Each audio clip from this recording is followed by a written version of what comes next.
Quantos são gratos pelo que o Jesus fez?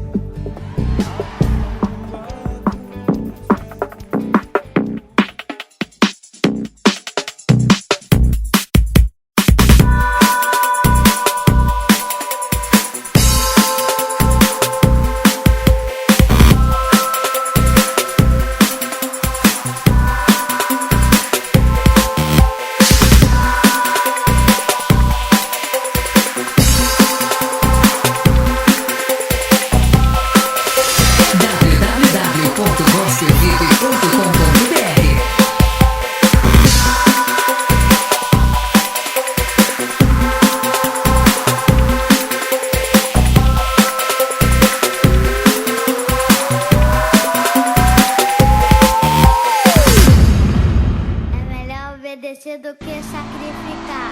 Então exalta o Senhor pra sempre!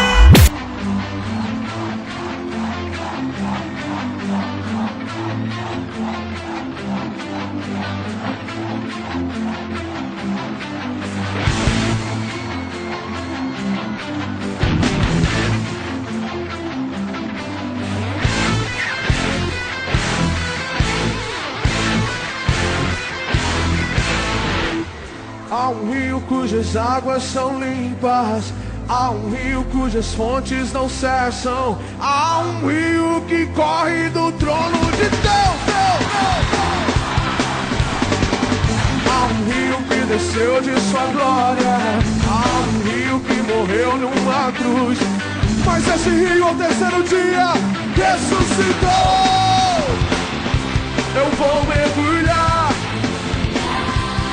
nos teus rios, eu vou mergulhar, você vai mergulhar nas suas fontes. São as melhores do gospel.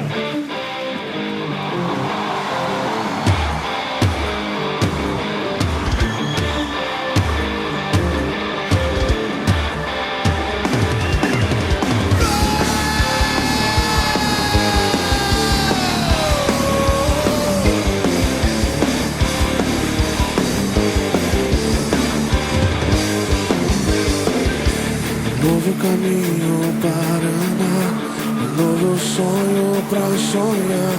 O deserto não é o meu lugar. Nova vida ele prometeu a todo aquele que nele crê. O mar à nossa frente se abrirá.